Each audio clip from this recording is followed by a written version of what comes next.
BFM Business, le grand journal de New York, Sabrina Quagliosi, Emmanuel Dutheil.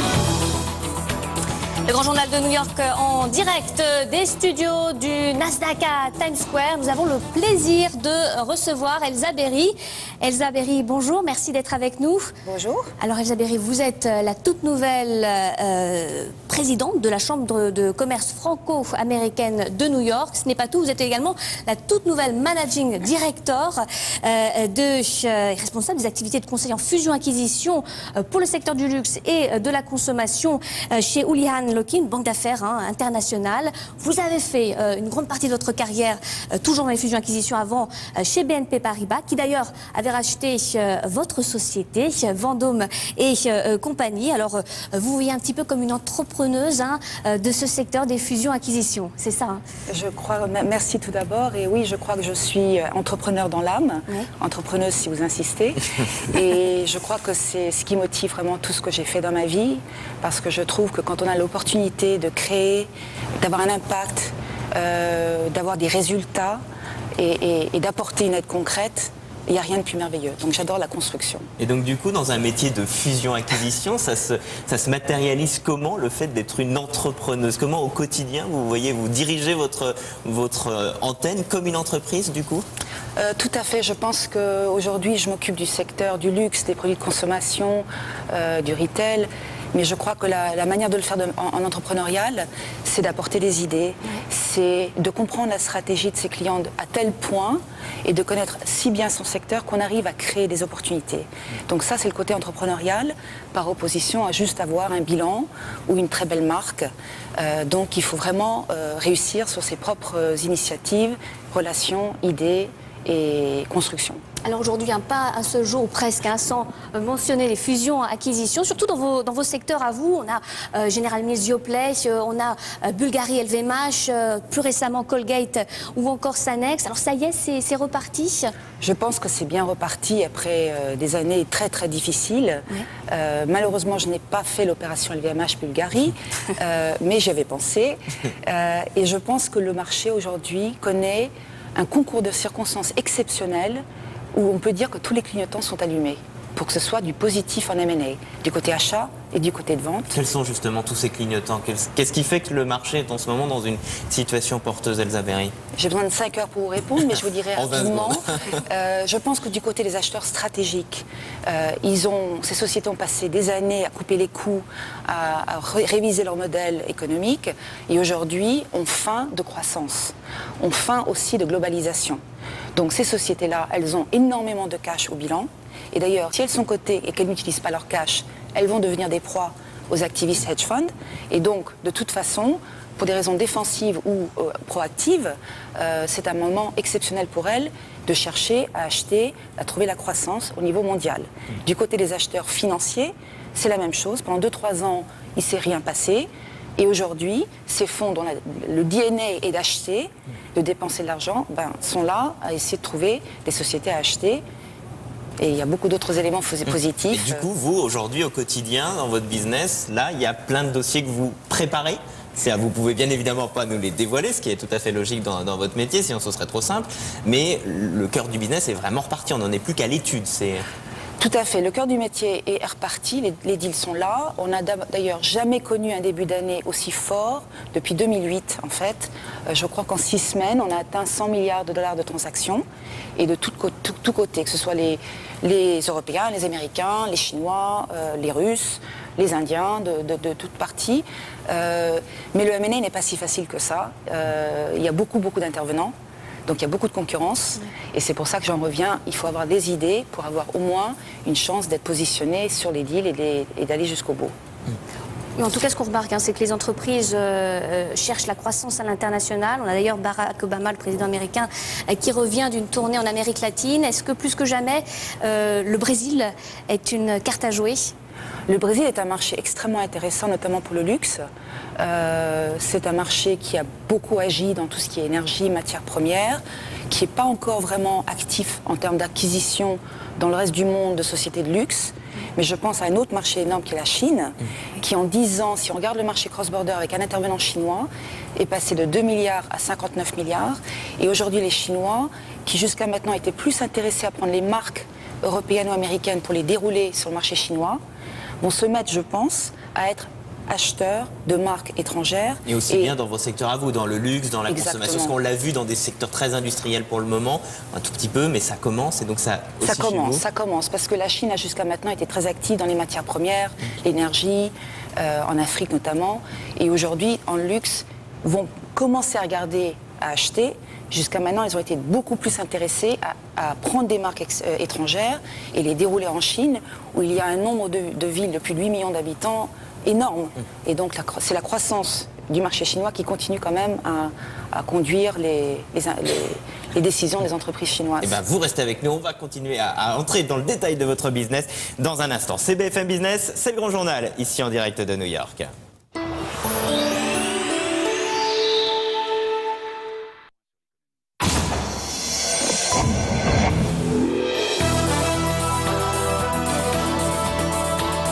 BFM Business, le grand journal de New York, Sabrina Quagliosi, Emmanuel Dutheil.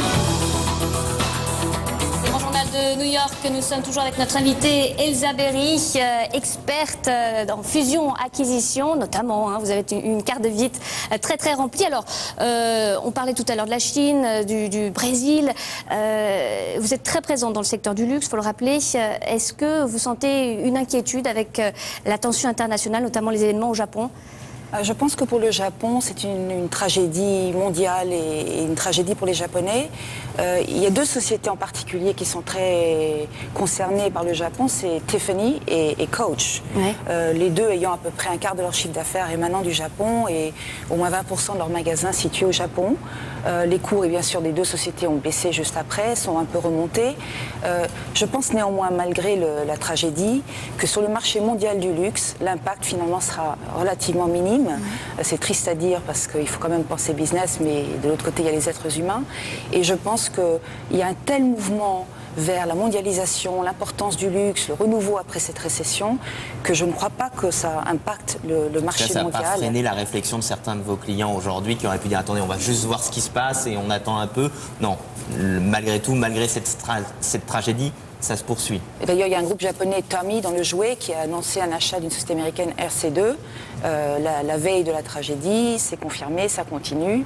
Je pense que les événements du Moyen-Orient peuvent avoir un impact si les marchés commencent à être trop volatiles. Ouais. Et c'est peut-être le seul nuage noir, c'est soit les événements du Moyen-Orient, soit d'autres événements imprévisibles qui pourraient impacter l'état des marchés boursiers, qui ont un impact psychologique très important sur le marché du M&A. Justement, ça doit être le vert, puisque le marché américain est revenu, par exemple, dans le vert sur l'intégralité du mois de mars, ce qui n'était vraiment pas facile il y a encore de cela quelques jours. Ce marché boursier très bien orienté depuis quelques mois, ça booste aussi votre activité, ça la booste, même si on ne fait pas de transactions cotées, par exemple, parce que tout le monde s'aligne quelque part au niveau des valorisations des sociétés cotées. Donc même une société privée, elle va regarder se sentir mieux et donc être peut-être plus encline à vendre si le marché boursier est positif. Et si on ajoute à ça l'état des marchés financiers, on peut trouver très facilement à taux très faible des financements d'ailleurs de tout montant. Et donc vraiment les indicateurs sont malgré tout au beau fixe pour le marché du M&A. Et le prix que payent les entreprises, est-ce qu'on n'est pas revenu à des prix un peu fou quand même dans un secteur comme celui du retail? On a vu la Colgate Sanex où c'est des ratios qui sont importants quand même. C'est ce qu'on appelle un prix stratégique. Colgate est une société extrêmement intelligente et qui a une stratégie très définie. C'est un actif important et donc ça mérite de payer 3,6 fois le chiffre d'affaires. En tout cas, je pense. Ça ne veut pas dire que toutes les acquisitions sont faites à bon prix. Mais il faut savoir pourquoi on les fait, il faut faire sa diligence à l'avance. Et quand il y a des ventes aux enchères, c'est vrai que ça pousse à payer le plus élevé. Et aujourd'hui, entre les private equity très bien financés et les stratégiques, c'est vrai que c'est idéal pour vendre une société et c'est idéal aussi pour être le mieux payant et donc peut-être payer un peu trop. Alors Elsa Berry, vous êtes également la toute nouvelle présidente de la Chambre de commerce franco-américaine de New York. Déjà, alors ce qu'il faut le souligner, on s'en rend même pas compte, vous êtes américaine, votre français est vraiment parfait. Vous êtes vraiment très investie dans la communauté française. Pourquoi ? Pourquoi ? Parce que les Américains comme moi qui avons reçu en cadeau la culture et la langue française et l'éducation française, on sait à quel point c'est absolument exceptionnel. Et donc, on aime peut-être presque plus que les Français la France. Et donc, moi, dans mon cas, j'ai passé 15 ans en France. J'y suis allée quand j'avais 9 ans. J'ai épousé un Français qui a été élevé aux US. Mes enfants ont été élevés au lycée français de New York. Et tout ce que je fais a un trait avec la France. Au niveau du travail, mais au niveau du lycée français de New York. Parce que là aussi, vous êtes quasiment une serial entrepreneuse de la francophonie. Je ne sais pas si on peut le dire comme ça, mais vous avez remonté le lycée français. En tout cas, vous en êtes sa présidente et vous avez été très active en la matière. Vous êtes là, la patronne de cette chambre de commerce. Vous avez monté, je crois, les élèves HEC ici aussi aux États-Unis. Qu'est-ce qui vous motive dans cette envie de vendre la France d'une certaine manière aux États-Unis? C'est dans les deux sens. C'est vendre la France aux US et vendre les US à la France. C'est vraiment une meilleure compréhension entre les deux pays. Je trouve que la France a des choses exceptionnelles et que parfois elle fait des petites erreurs quand elle vient aux États-Unis, c'est un peu dommage. Mais plein de fois elle réussit très très bien. Il y a plein d'entreprises françaises qui réussissent superbement aux États-Unis. Mais quand j'ai des clients américains qui me disent je veux acheter en Europe, j'achèterai n'importe où sauf en France, ça fait mal. Et donc à la Chambre de commerce franco-américaine, l'une des choses qui je pense va changer, c'est que ça va être dans les deux sens. C'est pas juste. Est-ce que ça sert à quoi ce genre d'organisme déjà? Parce que vu de France, il y a plein de choses. Il y a UbiFrance, il y a cette chambre de commerce. On peut taper à plein de portes. Mais vous servez à quoi concrètement? On est unique, on est exceptionnel. On aide les entreprises à se comprendre, à faire du networking, à obtenir des informations et à faire plus d'affaires ensemble. Et donc c'est complètement concentré sur le business. D'ailleurs, le deuxième nom, c'est Business Connect. Donc ça doit être dynamique, focalisé là-dessus et apporter, on a plus de 760 membres. Donc l'un des objectifs, c'est d'avoir un peu plus de membres américains, de sociétés américaines importantes, et c'est d'en faire une chambre pour les membres, par les membres. Donc de la réactiver, de montrer que ce soit le board, les membres, que c'est notre chambre et que c'est à nous. Que ça doit être un outil, un levier sur lequel on peut s'appuyer pour faire son business ici. C'est ça que vous voulez nous dire, Elsa Berry, hein? Faire son business, networker, échanger, développer des relations et faire mieux. Et dans les deux sens. Alors vous qui êtes biculture d'une certaine manière, comment sont vues les entreprises françaises quand même par ce que vous disiez tout à l'heure, quand j'entends des Américains qui me disent je vais investir partout en Europe, sauf en France, et que ça vous fait mal, vous leur répondez quoi alors? Bon, d'abord, il y a beaucoup d'entreprises françaises dans tous les domaines qui ont très bien réussi aux États-Unis. Je pense que la communication n'est pas toujours là pour le montrer. Donc ça, c'est peut-être un petit peu quelque chose que Philippe Lalliot va peut-être développer bientôt. Qui est le conseiller général de France qui sera notre invité juste après vous. Et donc, je pense qu'il y a beaucoup à faire au niveau de la communication. Mais il y a beaucoup d'entreprises petites qui ne font pas assez leur travail, qui viennent aux États-Unis en dilettante, sans avoir d'informations, sans être conseillées et sans être prêtes. Il faut être prêt pour venir aux États-Unis. C'est un marché compliqué, c'est un marché compétitif. Mais comme on n'a pas les yeux bridés et qu'on ressemble aux Européens, on ne se méfie pas. Et donc on vient sans être prêt, en étant même moins prêt que si on voulait faire des affaires en France. Ça, c'est choquant. Mais c'est la minorité. Et justement, sur ce marché des fusions-acquisitions, comment se portent là les Français pour rejoindre en quelques mots vos deux métiers? Ce sont des stars. Enfin, il y a des grandes entreprises. Regardez Lactalis, regardez L'Oréal, regardez LVMH. Seb, il y a beaucoup d'entreprises françaises qui réussissent bien dans le M&A. Et donc, je suis ravie de les aider en apportant mon énergie créative. Merci en tout cas, Elsa Berry, d'être venue vous aussi dans ce grand journal ici en direct de New York. Vous restez avec nous, c'est BFM Business.